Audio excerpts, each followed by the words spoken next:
ಜೆಡಿಎಸ್ನವರು ಇನ್ನೊಬ್ರು ಹೆಗಲ ಮೇಲೆ ಕೂತ್ಕೊಂಡು ಬಂದಿದ್ದಾರೆ ಹೊರತು ಅಧಿಕಾರಕ್ಕೆ ಅವರು ಸ್ವಂತ ಶಕ್ತಿ ಮೇಲೆ ಅಧಿಕಾರಕ್ಕೆ ಬಂದಿಲ್ಲ. ನಾವು 2018ರಲ್ಲಿ ಅವ್ರ ಮನೆಗೆ ಹೋಗಿ ನಮ್ಮ ಲೀಡರ್ಗಳು ನೀನೇ ಮುಖ್ಯಮಂತ್ರಿ ಆಗಪ್ಪ ಅಂತೇಳಿ ಕುಮಾರಸ್ವಾಮಿಗೆ ಮುಖ್ಯಮಂತ್ರಿ ಮಾಡೋದು. ಕುಮಾರಸ್ವಾಮಿ ಮುಖ್ಯಮಂತ್ರಿ ಮಾಡೋದು ಯಾಕಂತಂದ್ರೆ ಕೋಮುವಾದಿ ಬಿಜೆಪಿ ಅಧಿಕಾರಕ್ಕೆ ಬರಬಾರದು, ಕೋಮುವಾದಿ ಬಿಜೆಪಿ ಅಧಿಕಾರಕ್ಕೆ ಬರಬಾರದು ಅಂತೇಳಿ ಕುಮಾರಸ್ವಾಮಿ ಅವರನ್ನ ಮುಖ್ಯಮಂತ್ರಿ ಮಾಡಿದ. ಕುಮಾರಸ್ವಾಮಿ ವುಡ್ಲ್ಯಾಂಡ್ ಎಂತ ಹೋಟ್ಲದು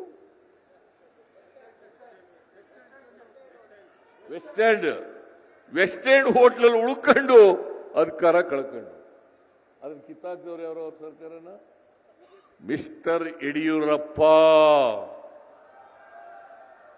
17 ಶಾಸಕರನ್ನ ದುಡ್ಡು ಕೊಟ್ಟು ಕೊಂಡ್ಕೊಂಡು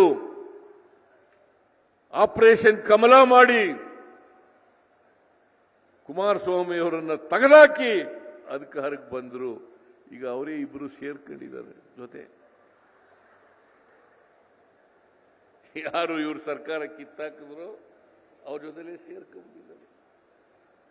ಇದೇ ದೇವೇಗೌಡರು ನಾನು ಯಾವ ಕಾರಣಕ್ಕೂ ಕೂಡ ಬಿಜೆಪಿ ಜೊತೆ ಹೋಗಲ್ಲ,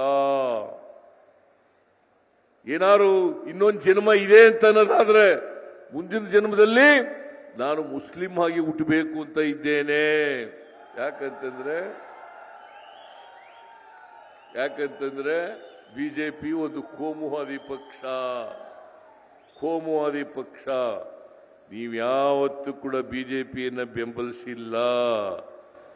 ಸುಮಲತನು ಕೂಡ ಬಿಜೆಪಿಯಿಂದ ಗೆದ್ದವರಲ್ಲ. ಅವರು ಸುಮಲತಾ ಬಿಜೆಪಿಯಿಂದ ಗೆದ್ದವರಲ್ಲ, ಕಾಂಗ್ರೆಸ್ಸಿನ ಓಟ್ಗಳಿಂದ ಗೆದ್ದದ್ದು. ಅಯ್ಯಮ್ಮ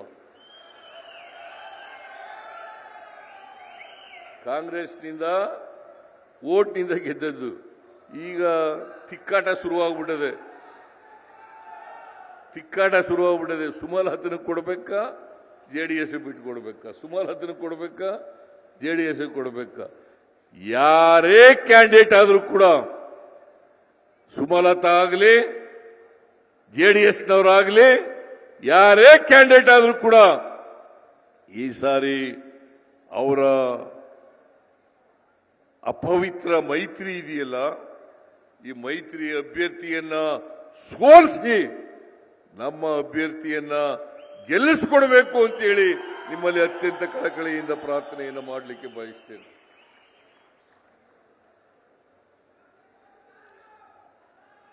ಕನ್ನಡಿಗರ ಮೆಚ್ಚಿನ ನಿಮ್ಮ ನ್ಯೂಸ್ 18 ಕನ್ನಡ ಈಗ ವಾಟ್ಸ್ಆಪ್ನಲ್ಲಿಯೂ ಲಭ್ಯ. ಕರ್ನಾಟಕ ಮತ್ತು ದೇಶ ವಿದೇಶದ 360 ಡಿಗ್ರಿ ಸುದ್ದಿ ವಿವರವನ್ನ ನೀವು ನಿಮ್ಮ ಕೈ ಬೆರಳುಗಳಲ್ಲಿಯೇ ಪಡೆಯೋದಿಕ್ಕೆ ಈ QR ಕೋಡ್ ಅನ್ನು ಸ್ಕ್ಯಾನ್ ಮಾಡಿ. ನಮ್ಮ ಚಾನೆಲ್ ಅನ್ನು ಫಾಲೋ ಮಾಡಿ, ನೋಟಿಫಿಕೇಶನ್ ಆನ್ ಮಾಡಿ.